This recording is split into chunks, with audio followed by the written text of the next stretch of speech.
another episode of the Girl Stop Playin podcast. It's your favorite homegirl, Coriel, here to encourage you to stop playing with your potential and start working for what you want in life and in love. You already know that I'm bringing you the information and the conversations to help you make the money and get the honey. You can have it all as long as you are willing to work. And today we have a working woman in the building.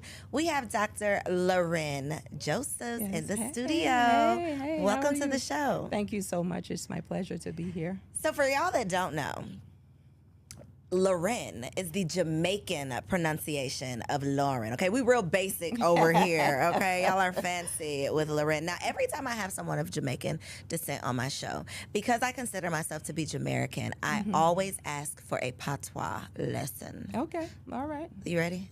Okay, help me. Yeah, just in greetings, you say wapm or wagwan. Wagwan. Wagwan. Wagwan. Yeah. I did too much. It's like wah. Yes, so there's an inflection. Wah. Wagwan. Wagwan. Or why you depan. I'm sorry? That's just another word. Wait. Why you depan. Okay, don't Like tell me what's what it up? means. What? Say it again. Why you depan. Why you depend? Yeah, that's What like the hell does that mean? like what's up? It's just What's very pon? Because I hear that a lot. Pun means on. Like it's like what are you on would be the literal translation of it, but it's like what's up. Okay, do another one. Do another phrase. Okay, like in terms of what? Well, let me tell you what confuses me. Yeah. Y'all lose me when you do the me and the fee. Yeah. What does that mean? Okay, so fi is for and fa also means for, but it depends on the context See, that that you be the use part, it in. that be the Yeah. So it's like if fa is at the end of a sentence and fi would be in the middle of a sentence. Okay, Yeah. now you all see why I get a lesson every single time and I still am back at square one. I'm sorry. Like why they go over there so far, or why they look over there so far would be why are you looking over there? You know, for what reason are you looking What over are there? you looking over there for? Okay, say it again. Say the sentence Why they again. look over there so far? Girl, there is literally no way I would have gotten that from that. But that is why I am still at square one. Okay. Yep. Well, we did not do that. I'm going to stick to Spanish. Okay, so Dr. Loren, Yes. you have done so much reading your bio, preparing for this conversation. I'm like, oh my God, where do I start? So where I would like to start is your professional start with the mental health space. Yeah. So talk to me about what did you study in school that led to that so space? I have a master's and specialist degree in mental health counseling. Okay. And when I started my career in mental health, I was actually working with youth who were involved in the juvenile justice system. And so I had to go into homes. That was my job. I had to do home visits and provide the counseling services in home. And so as I was visiting these homes, I started to notice a lot of connecting threads, the similar challenges that people face, many of them who looked like me. And, you know, as an immigrant, my experience as a Black person was different than the experience I've had in the United States. And so it really started to interest me in, the social determinants and structural determinants that impact the outcomes that Black people face. And so, I'll stop there. So what is the biggest difference? Because I've said this before. I know y'all be feeling some type of way when I say it, but I'm just basic Black. Don't have any connections to any family outside of this country. I can't speak patois. I don't have an accent. I'm just basic Black. Yeah. I'm always so intrigued by the experiences of those of you that have roots that can pinpoint your people. And you just mentioned like your experience as an immigrant is much different from a Black person that was born in America. What's the main difference? You know, I can say the strongest difference that I had as a child growing up in my formative years was representation. I didn't lack representation. Right. So my teachers were Black, the dentist was Black, the doctor was Black, the guy who was a pickpocket was Black. So when on every level they were Black. So when you're looking, there was always an example that you could reach for at the highest heights, you know? So, and then coming to the United States, the first school that I went to, I was the only Black person in my class. And so that had to be culture shock. Yeah. And I really started to learn what Blackness meant, because then I started to think back, oh, this girl who I went to high school with, she was white, because there wasn't any basis of understanding. It was more cerebral. Okay, we know this, the slave ships, there was enslavement of people in the Caribbean. So it was like in the books, but then now coming to a place where there was systemic oppression that I noticed that, over time. I'm like, wow, slavery affected us much differently. Yes, yeah, I would say so. What is the perception, or how is slavery viewed in Jamaica versus here? We learned about slavery, and I can talk about my experience and my interpretation, because we're not a homogenous group. Yeah. People will have different experiences. But when I was raised, I knew that there were these were my forefathers, and what I learned about was the strength that we had as a people, and I learned that we were capable of anything. So there was no arbitrary limit that I couldn't cross, and I grew up believing that. I believed that I could be anything I wanted to be. I could be anyone I wanted to be, and I didn't question that. And so in Jamaica, we have this saying, "Wilikobot wutalawa," right? And it means that we're small, but we're mighty. And even as I'm saying it, I'm getting goosebumps, because that was just the way. It's almost an indoctrination. A good indoctrination, because you realize the beauty in your people. So not everybody is like that. My family was strongly like that, and my just the core area where I navigated was like that, and I think it really influenced how I still move through the world today. It's so crazy how the literal same exact experience, depending on how you view it, is going to dictate like what you get out of it and how that affects you. So you all take strength from it. Like, if we could get through this terrible, unimaginable thing, I can do anything. Yeah. In America, it's more so, or it can lead to like the victim mentality. Yeah. Like, we are so set back because of this thing that we've been through. Like, we are starting from a deficit. We are starting beneath, other cultures because of what we've been through, versus a sign of strength. Like, because we've been through this, if my ancestors can do that, it ain't nothing that I'm dealing with that I can't do. If you just look at how people evolve, we are here because our forefathers survived the Middle Passage. Don't let me get started, Ms. Coriel. I love that, though, because it's like a story of strength and survival versus like this victim story of... So we have the genes of the people who were able to withstand all sorts of atrocities, and that's in us. Yes. It's in us, too, so we can tap into it. I think another thing that I've seen, and I think you're kind of referencing this as well, in Jamaica, it's not like we're Black people. It's like we're Jamaicans. Yes. And there's some people who will say, well, Jamaicans think they're not Black. And I haven't found that to be true. There's a whole colorism thing that goes on. Well, that's another day's conversation. That is alive and well in some segments of the community.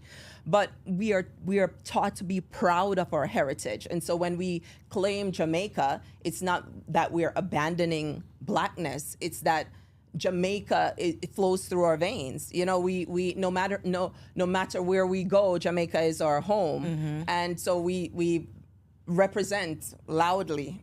So I follow an Asian lady on Instagram. I know who you're talking about. You know who I'm talking about? She rubs people the wrong way. So again, I'm just American. This same experience, what I'm about to say, when I went to Mexico and I saw Asians, like Mexican Asians, that was my mind was blown. Same thing with this lady, but her whole thing is, I'm not an Asian woman in Jamaica, I'm a Jamaican. Yeah. And to us in America, that's just a foreign concept, because we identify, you're this, you're that, you are American, but you're a Native American, you're an Asian American, you're African American, you're a Mexican American. It's not like we're just all American. Right. And I imagine that has had a positive impact on Yeah, you. now I've seen when I grew up in Jamaica, there was one TV channel, and people might look back at that and think that it was a bad thing. I think that when you're exposed to a broader swath of the universe and you start being exposed to different things, there's good and there's bad from that. And I think one of the things that has filtered into some segments of from my perspective is that there's now this need to attach an ethnicity. That's how you have to identify. Yeah, right. Yeah. And that wasn't. I was raised as a Jamaican, and then we were taught out of many one people, and so the Asian people were largely moved to Jamaica to become indentured servants back in the day too, and so there are many different nationalities of people who are in Jamaica. Certainly, the population that are African descendants are the largest group. So is there a concept of interracial dating in Jamaica? Like, is that a thing? No. So if you, as a Jamaican that's descendants came from Africa, marry someone that's descendants came from Asia, you are obviously different ethnicities, but it's not seen that way. It's not, there's not this sense of it like it is in the United States where, we look and say, so I couldn't go find a black woman, or it's like couldn't this person have found a black woman? So it's not like that. What my experience and understanding has always been that there is a thread of classism that exists, and so depending on your money and whether you live on the hill or then that becomes a factor. That becomes a factor, and so yeah. So how did that affect? Because when did you move here? How old When were I was you? 13 years old. Ooh, sweet spot in life, right? Yep. Wow. Yep. Okay. So how did that affect you dating here? I just knew the way that I was set up that I was gonna have to be a Jamaican person, just because. But could it have been an Asian Jamaican? Well, I like black men, so for me it could have, but it just where my eyes naturally fall Gotcha. wasn't that, so we're attracted to who we're attracted to, but I knew that it would be a Jamaican person because there's a lot to explain otherwise. That part. I literally for years, like a decade, my hairstylist was I have locks now under this wig, so I don't go to her as often as I used to, but she's Jamaican, and she complained to me one time, like, if you don't eat fish heads, I just can't, I'm not explaining this anymore, and if you look at me like this is disgusting, this is not gonna work. Like, this is who I am. I'm not gonna stop eating this, so I can very much understand that. It's the whole fish. I mean, That's if you just a talk thing. to mommy will tell you that the fish cheek is the sweetest part of the fish. Like, ask me the cheek of the fish. Like I look at her like, okay, but Listen, when I'm at a restaurant and I see that red snapper coming across, and the eyeball is looking up at me, I'm just like, that's where I draw the line. I chop it off, but I use it to make fish tea though. What is fish tea? Is that what we call fish soup? I was gonna say, okay, wait a minute, you're not sipping, but I guess you kind of still are. Wow. We call it fish tea in Jamaica.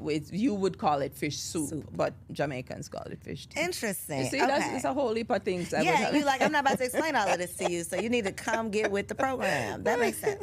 Okay, so you got here, you studied, you got both of your degrees, started working with children. What were some of those things? Because we often have these conversations about how adults relate, and it always leads back to your childhood. Yes. What were some of those consistent things, those common denominators that you were seeing that's like, okay, we hear the statistics of growing up in a single parent home. What were some of those things that you were saying? It was people who were precariously housed, people who were moving from couch to couch, individuals who couldn't make the rent, make the basic needs. And when you look back through the parental line, you'd see a lot of abuse. There was a lot of individuals who were sexually abused, or in relationships where there was violence, or you had individuals whose caretakers were absent because they were incarcerated. And so a lot of these factors that you see are what are called adverse childhood experiences, ACEs.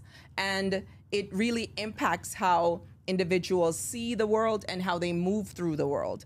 And so sometimes when we look at it, or individuals who have been fortunate enough to not have to navigate some of those challenges in life, look at it and feel, why is it that they're still stuck? And this happened a long time ago.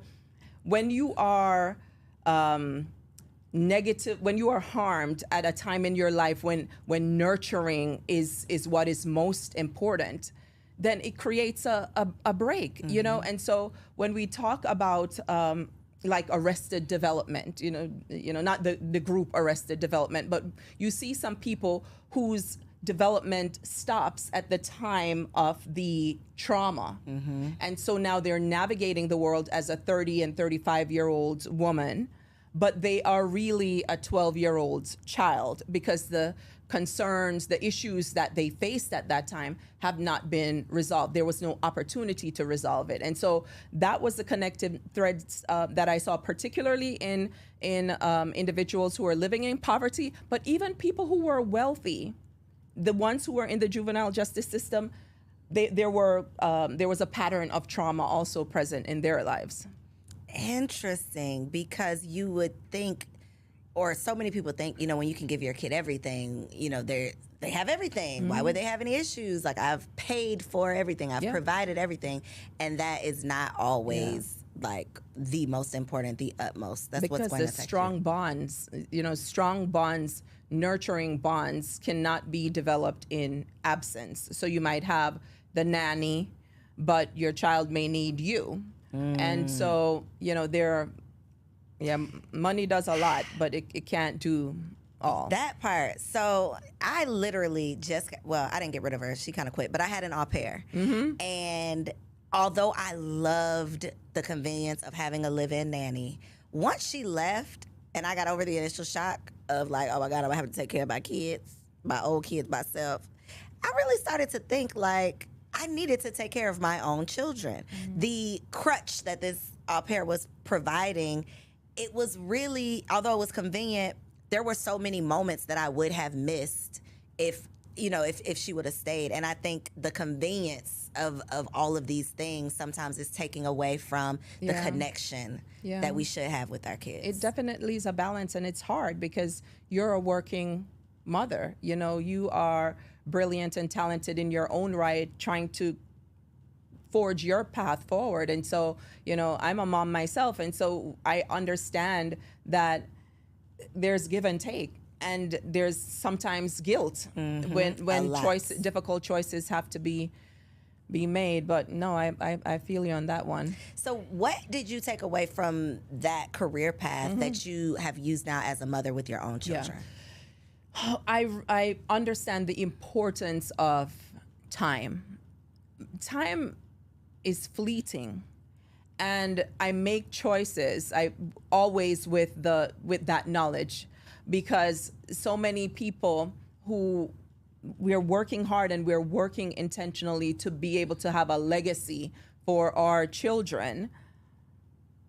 The kids right now need us now too. And so I realized that there were a lot of absent parents, not necessarily because they were working, but when parents are incarcerated, or, you know, the grandparent is raising the child. I saw quite a bit of that. There's always this yearning in the children. And particularly where girls were concerned, there's always this seeking for that love and that nurturing. And I have a son, and he has special needs. So that's a whole host of other layers of challenges that I have to deal with. But I just really value that time and that connection. That's such a good point. I remember seeing Layla Ali somewhere, and she was talking about her experience growing up, how to the world her father was just like this great man, but she didn't know that man. Like, she did not get that greatness that these strangers got because he was out being great for the world. Right. And I think so often we're so focused on making a better life for our kids that we're not focused on this life right now that they're living and really being active and intentional. Right. And we're thinking that we could just buy them the world, but no, they won't choose. They don't care about all of that stuff. And you know what I see? I see people throw that word around a lot. Intentional. I mean, we got to be intentional about this. We got to be intentional. You annoyed with it? Yeah. You know, it's no, but I feel that it's just become a word that people say. It's thrown around. It doesn't hold any weight anymore. Right. It sounds good, you know, just like mindfulness. But really, those are strong and important concepts that we should incorporate. And it's not something glib that we, you know, okay, I'm going to be intentional. But how does that demonstrate itself in the way that you connect with those that you love, you know? So you mentioned you have a special needs son. I feel like the motherhood conversation is either for new moms, postpartum. We talk about postpartum. We talk about pregnancy, infertility, all of those things. I don't really hear the special needs mom ever entering the chat. Right. It's a lonely place. I can imagine. And I have close friends who I'm just like, mom period is rough. Yeah. Add on that extra layer and it's like, how? Yeah. And I truly mean how. Yeah. So whether you're a single mom, your partner, whatever it is, for a special needs mom out there, any words of wisdom, encouragement, your experience, something that you wish you would have learned sooner, like what, just so that they can be included in the conversation. I think it's important because when our children are developing, and if you feel like something is not quite right, what I've seen and what I've experienced myself and seen in conversations with others is that people talk them out of what their instincts are. So no, it'll be okay. You know, boys develop slower than girls. You know, whatever it is that these things that we say, largely because we want to, you know, pacify, to you know, we don't want to face it, and so we try to smooth it over. I would say to any person out there who has a child who they're questioning if things are the way that they should be, to follow your instinct and seek support. You know, talk first to your pediatrician. Sometimes the pediatricians will miss it too, but the moms don't miss it. The moms recognize that. And once you have a child who has been diagnosed, whatever their special needs are, to find a community. And sometimes those communities are hard. You know, nowadays, thankfully, there are some that are online that provide vital information so you can be informed. But there are so many challenges along the way, and you're right when you say they're missing from the chat. A lot of times they're missing from the chat because they're in a corner trying to figure it out. Can I ask you what were the signs? Yeah. So my son initially, the first thing that we saw was that he was having seizures. And which is really devastating. How young? Devastating to watch. He was less than 2. Oh, man. And so that was one thing. And then we recognized that he had started to talk and then regressed. And then after that, then, you know, he was very picky. And so, but because he was, during the early stages, he was making all of the milestone, everybody wanted to push it aside. But no, you know, I wasn't going to push it aside. So I had him in all the therapies. I did research. And so, you know, which my work world really helped me in this case, because after I was a mental health counselor, I returned to school, earned my PhD, and I'm a social and behavioral scientist, and my work is in research. And so I used all my skills to learn as much as I could about what were the best practices in the field, what were the things that were shown to be effective, and I got him in all those therapies. And this was before, you know, anybody, people weren't even assessing their child pre 2 years old. And particularly a lot of Black people have to wait till they go to school to get a diagnosis for their child. The teacher will recognize that, you know what, little Johnny, he's not, something is, might want to get that checked out. And so my background is in education. I taught second and third grade, and I remember the IEP meetings, and these parents didn't know anything to be able to advocate for them, for their child.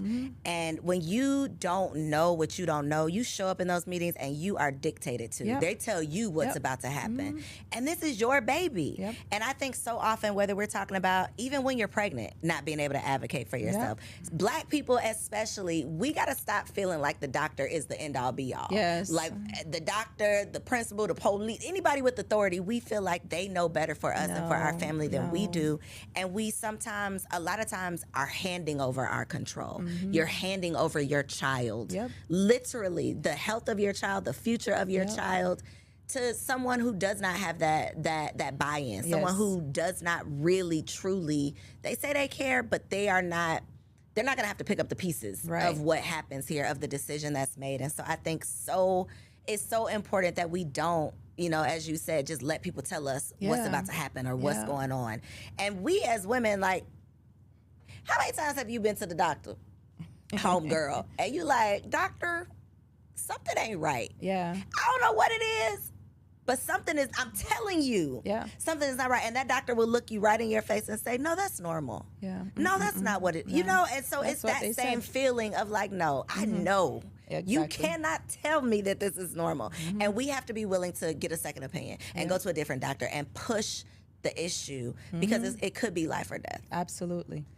So you went from, I'm like following your career path here. Okay, so did your son, was that experience what led you to going back to school, or did that come first? No, it came first. And what led me to go back to school was going in those homes and seeing the patterns and wondering what were the connecting threads. Why is it that we have a disproportionate amount of Black youth, because I was working with the kids in the juvenile justice system. Why are so many of them Black? Why are so many of the people who look like me precariously housed? Why are the dads in jail? Why are the moms not nurtured? What is going on here? And so I really just had a desire to understand what was the system at play, because from my perspective, what I was seeing, I'm like, this cannot be chance. And so remember, I came from Jamaica, I went to high school, I went to college, so that was the experience. But now I'm an adult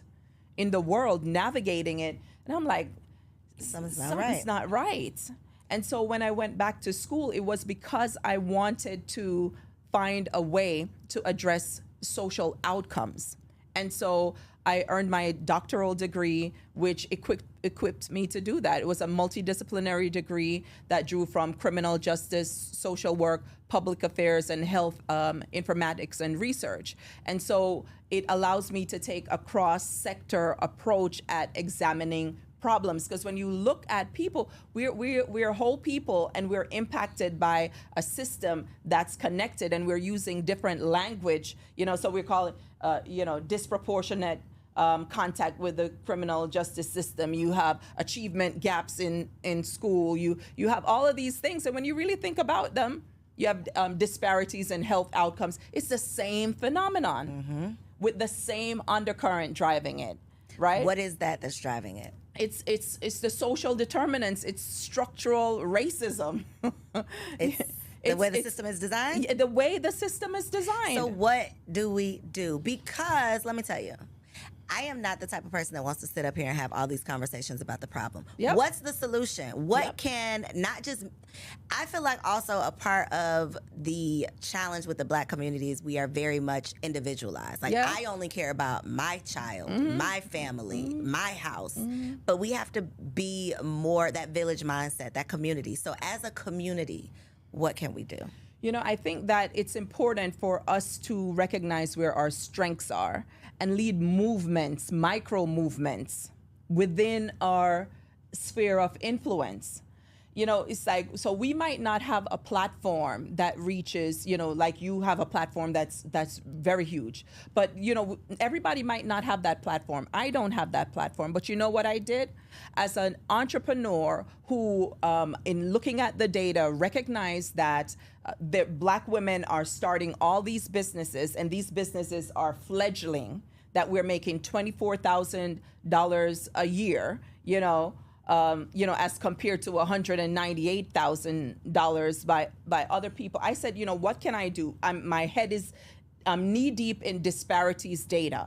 Everything I look at on a day-to-day basis is telling me that there's something wrong. And so, I said, what I'm going to do is I'm going to find a way to teach people the path that I have taken with my consulting firm. Because when I went back to school and earned my doctoral degree, I decided that I wanted to focus on work that mattered to me. And the way that I found to do that was through consulting. And so all the dollars that come into my company are through contracts, whether through corporations, governmental entities, or otherwise. And I realized that this is something that I taught myself to do. Nobody wanted to show me anything. I've been a consultant. I've owned my company since 2008, right? Donkey years ago. And I'm still here. So I decided, you know what? I'm going to teach some women how to do this. It's small, it's micro, right? But what if I teach some people, and then they go on and they teach some people, and then the impact will not only be on their lives, but those who they employ and their families and their communities. What can we do? So sometimes I think that we take ourselves out of the solution creation process because we feel that it has to be grand. I have to change the whole world or I'm not even going to get started. And so I did the first cohort of the Grants and Contracts Incubator. It ended in March. And just yesterday I found out that the third contract was awarded to it was a small group, like 12 or 13 women, because what I wanted to do I knew would be intense and take a lot of my time. But I see it already working. And I feel so proud of that. So in addition to the work that I'm doing in the community through my contracts to help to design interventions that are culturally responsive, gender responsive, I'm also doing a little part to try and give a sister help who you can help. Yeah. So I was doing my research, and I want to talk about the contracts, but we got to talk about these grants, because you got over $300,000 in grants. I can't remember if it was 349, 369. I did read it though. Yeah. In your first year of business. Yeah. How? It's actually not that hard. So the work that I do is designed to impact communities. Right. And so if you're doing work that is seeking to improve an outcome, there are dollars for that. There's $500 billion billion in grant funding a year through the federal government. We're not talking about the state government. We're not talking about all the local municipalities. So there's a lot of money out there. And this is not just nonprofit. No, my company is not nonprofit. My company is a for-profit corporation. So you have grants, you have cooperative agreements, and you have contracts. And so there are contracts as well designed to help you to implement whatever it is that you want to do. Program. I saw funding the other day that they were looking to buy 12 rhesus monkeys and some sheep. I'm telling you, there's contracts for toilet paper, there's contracts for consulting, there's contracts for mental health, there's contracts for monkeys. What is and needed? Grants. What are the prerequisites? Is it different from contracts to grants? They are similar, and that's why I teach the process jointly. But the process, the first thing that any individual would need to do would be to register their business with the federal government. Okay. And it's free. That is the sam.gov. SAM.gov. You cannot apply for grants on grants.gov. until you register on sam.gov. Okay. So you can search for the grants, but you have to have your entity registered on sam.gov to be able to apply for funding through grants.gov. And the most tedious part is the searching, because there's so much. It's not the absence of opportunities that make people overwhelmed, is that there's so much. And when you're first starting, it's hard to filter and process, but it's a skill that you build over time. I would encourage everyone who is a small business owner to explore, get grants and contracts from the federal government. It's been probably 5 years I've been playing around with this sam.gov thing. I'm not even gonna lie to you. And putting in applications for certification. Do I need to be certified? I still am not. I would tell people and I've been doing this since 2008. The women who are in the current cohort and the past cohort, I told them that yes, they should go after the certifications that they're qualified for, and that's because as of last year, they increased the target for contracts and funding awarded to businesses that meet a certain criteria. And so you'll be able to designate yourself as such. But what people are not aware of is that you self-certify in sam.gov. So you designate yourself as a member of these. I'm black. I'm a woman. I'm disadvantaged. Exactly. And so the SBA process is a vetting process. So it gives you a certain amount of credibility in your business. I've been doing it so long and have in a past performance where you don't need that. You got some respect on your name. But yeah. So for someone coming in new. Because I think a lot of it, even these questions I'm asking you, I'm sure you can see a lot of this is like the limiting beliefs. It's like, well, I didn't even know that was possible. So because it's not possible, I didn't even attempt it. Yeah. Which I think we miss out on so many opportunities because we don't even try because we talk ourselves out of it.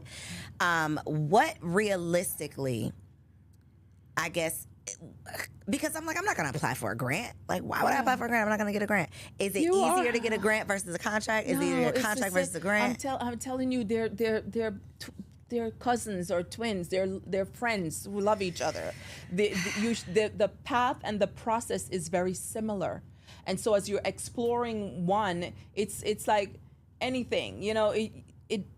They go together. Okay. So I explore opportunities for both. And so there's also cooperative agreements, which is another type of funding, which is similar to a grant, except that there is a lot of involvement by the funder. So they might have evaluators who work with you, or they might connect you to resources that they want you to offer to your community and so on, whereas grants are more independently administered, and then you have to do reports and so on. So 3 of those things you should be looking at. Oh, I will be. I was checking out your training on your website. I was looking into it. I said $300,000 in the first year because one of those limiting beliefs was the nonprofit thing. That was one. Even though I do have a nonprofit, but I thought that only nonprofits could get grants, and then the actually writing of the grant, because it really, I think, comes down to knowing how to submit this application. You can do it because you are a teacher. So they provide you with everything you need to know and include. The reason why people don't do well is because they don't read.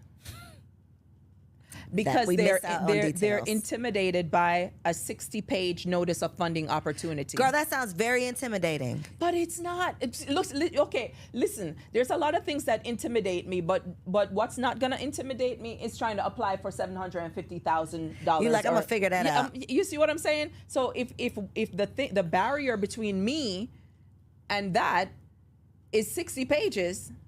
I'm going to read them 60 pages. I'm going to read those 60 pages. Am I going to comprehend the 60 pages? Yes, you will, because the thing is, the one thing that the government does well is that they're going to tell you exactly what it is that they're looking for. And so if we have a basis of understanding, then whatever we develop will be designed to respond to that with specificity. So you can do it. So you're just following like directions. your rubric or whatever you used in the classroom. Yeah. Got you. Okay. That's called in the grants and contracts world is your evaluation criteria. So you look to the evaluation criteria page. I break down to how you use the information that they're telling you they're going to use to score you and create your proposal skeleton. How long is the average proposal? 60 pages? No. Actually, the notices, the solicitation notice or notice of funding opportunity or RFP, whatever, request for proposal, they call it a lot of different things, are usually longer than what you're required to submit. So a lot of times you'll see 20 pages is very common. Sometimes 30 pages minus the attachments. So you'll have to attach various things. You might have letters of support, resume for personnel who you might use and things like that. I got to get out of my own way because all of that sounds like intimidating. It's intimidating because you're not. Because I've never done it before. Exactly. And so there's always a certain amount of trepidation. You're like, oh my God. But then for me, at this point, I told the ladies last week, at this point, I'm unemployable. Right? That part. Because I ain't got no choice. I can't go work for nobody. No. And so, and there is the money that we are going after is small money in the scheme of things. You're looking for $1 million, a couple million, a little million here or there. Yes, I am actually. Where are you, little million? But I'm saying I'm not trying to. No, I get what you're saying. But in the grand scheme of things, this little million. They're trillions of dollars. So let's say, and I know this varies, but my curiosity is when I see people say, okay, I got $1 million contract for 12 months, so yada yada whatever.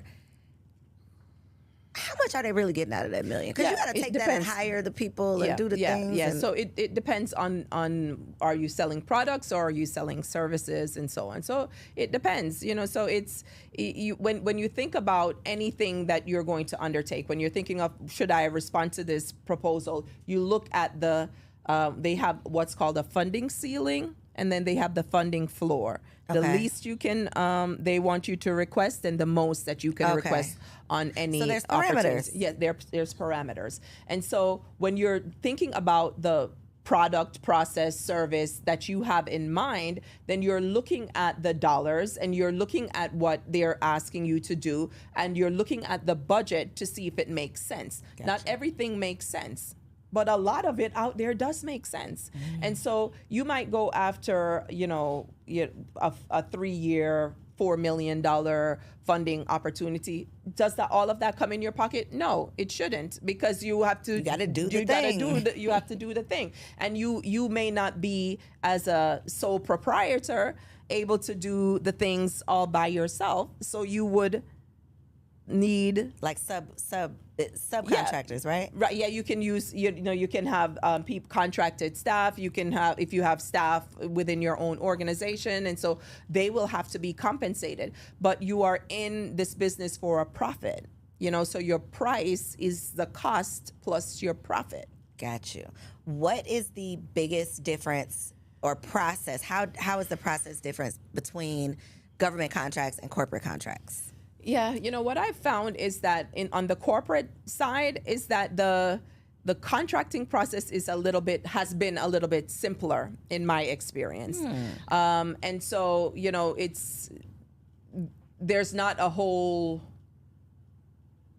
down the road and through the valley and over the mountains. For me, the process has been fairly simple, and because from my experience, the folks who have contracted me for my services have been leaders of departments of large entities. So there's more flexibility in what they can do, or how they're the decision makers. They're the decision makers. Gotcha. And so even if you contract, you were an educator, even if you were supposed to get contracts with school systems or depending on what you're looking for funding for, some schools are site managed, and so the principal is in charge. So it's easier once you develop relationships to get opportunities versus like that. Something that has to get approved by the school board or a lot of red tape. Right. Gotcha. Right. So there's different paths for everyone, and it's not harder than anything else. everything that we do, there's going to be a hard some way. This is the hard that I've chosen, and I actually don't feel that it's hard. What I feel that it's you have to pay attention. You have to be responsive to detail. You have to move with integrity. You have to provide services in excellence, because when you do that, then you are making the path to your next contract shorter, because now people are coming to you, right? Instead of you always having to, Okay, so if there's somebody out there watching with limiting belief around, well, all of that sounds good, but what could I do? What are some of the skills or some of the services or some of the things that someone out there watching might already be qualified to do? They're just not thinking about it. You can do anything. I'm telling you, when I say anything, I mean anything. When you think about the government gets people to do the things that they need to do, from roads and bridges to janitorial services to property management, to research and evaluation to mental health to podcasting.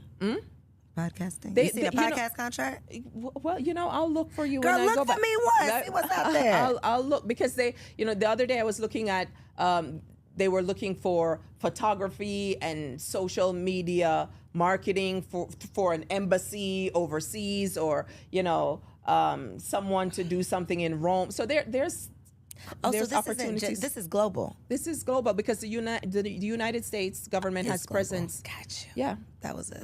That was a and question. actually, Don't talk about me in the comments. once you start doing this work, then you'll start to explore opportunities that are overseas, because 85% of the dollars are leaving the country. Are overseas. Do you only do what you do, or because I've talked to people who are in the government contracting space, and they started out doing one thing, and then they realize that it really boils down to being like a project manager, and then they start doing, or do you stay like in your lane? I'm in my lane firmly, and I suggest that people, particularly if you're just starting, do the same. I stay in my lane, and I will stay in this lane because I really enjoy my work. So I do 4 things: research, evaluation, training, and technical assistance around my core competence, right? Gotcha. And so I don't do anything outside of that. I don't look for anything outside of that, because the reason I chose this path is because I really want to impact change in the community. In this space. Right. This Gotcha. is what I want to do. This is what moves me. And so when I do it, it might be long hours sometimes, but I never feel like, dang, I can't stand what I'm doing. I really enjoy what I'm doing. And so, no, I teach the ladies in the cohort core competence. We see social media. I see a lot of things on social media. You get a LLC, and then get an you Airbnb, do this, get a Turo, and then you get a contract, and you sub it out, and you take the money. First of all, some of the things that they're saying are illegal. A lot of it is illegal. They're going to jail. A lot of y'all are going to jail. The feds is watching. They are. They're watching on these podcasts. Y'all ain't not up in here though. Not up in here. Okay, not up in here. Yeah. Very good info though, because I do think that we are missing out on so many opportunities because we're stuck in this one way of doing it. And I don't know about you, but I'm starting to notice and feel this shift of like the social media entrepreneur is starting to be over with. Yeah. Like you can't just get on Instagram and make your whole income anymore. That is. Yeah, and that's what I say. It's like, I just showed up over here. It's like I've been told, you have to be here. But that's not my world of work, right. Like I'm doing real work in real life. Exactly, in a real community. Yeah. For real governments and real corporations, So, but I would say to the woman who is sitting there and wondering if she can, yes, you can. And the thing that is pulling you, that you're moving away from or pushing back, is the thing that is the seat of your power, right? And that is the basis of the funding that you'll get. If you can find work that's in alignment with that thing that makes you tick. I'm getting excited thinking about it because we waste a lot of time doing things that we're not interested in, Yep. that we're not excited about, that we have no desire to do based on what we think we have to do, based on survival mode, based on outside influences. And if you can find that sweet spot of like what really, really like gives you joy, what brings you passion, and it gets you paid, Yes. that's what we're looking It's for. a beautiful thing. It's a So beautiful you're gonna walk thing. them into the promised land. When is your next cohort? You know, I don't, not till next year. Now you done just did all this teasing.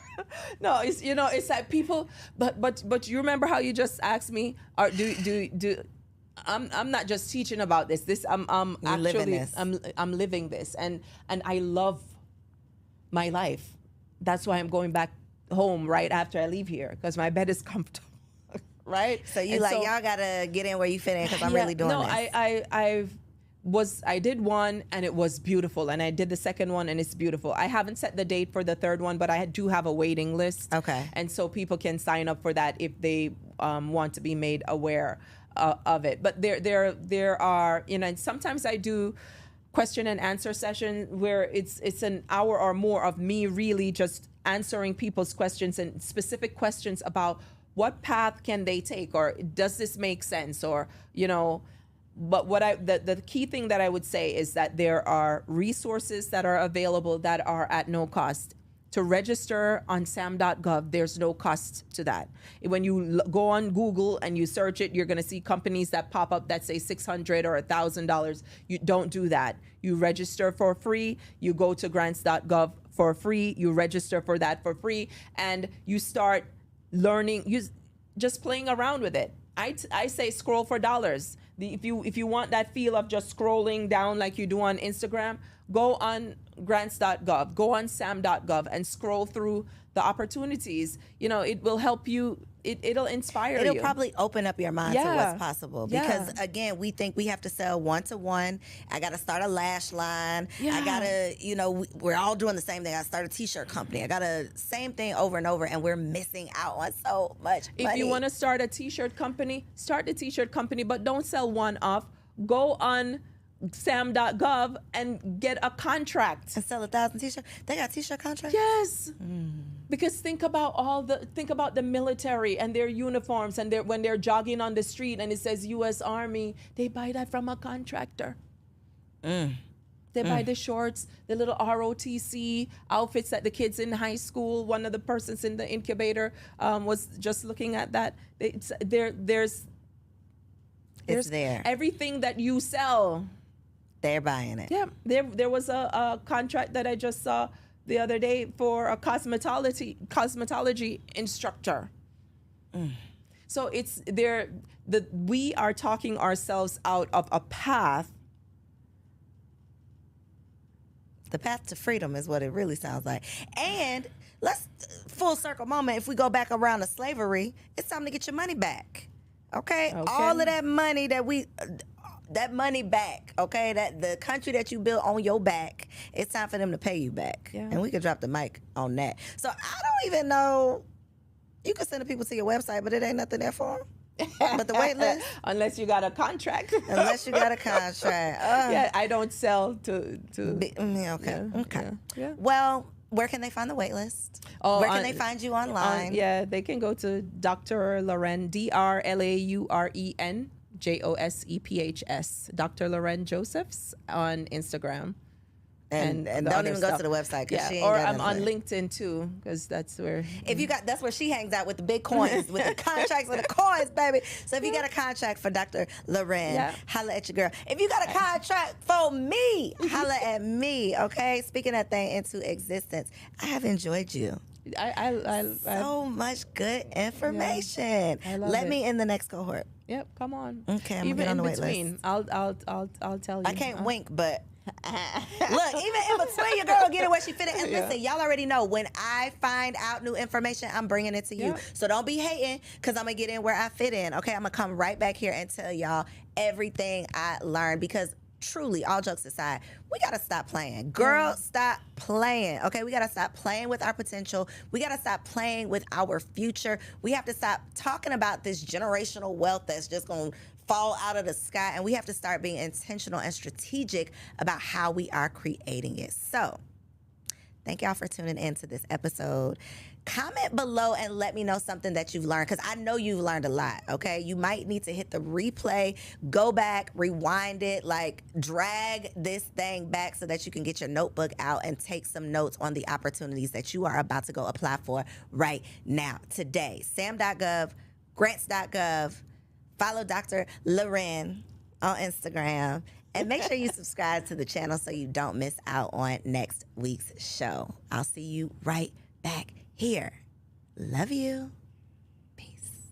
If you enjoyed that episode, make sure you subscribe to the channel so you don't miss out on any upcoming content, and take it a step further and go ahead and join our private community over on Patreon, because it comes with some pretty bomb perks, including early and discounted access to our upcoming events, behind the scene exclusives with some of your favorite guests, the opportunity to call in on an upcoming show, the chance to vote on topics and guests for brand new shows, and I'm even giving you unlimited access to my vault of business classes, where I'm teaching you everything from Airbnb to developing digital products and everything in between.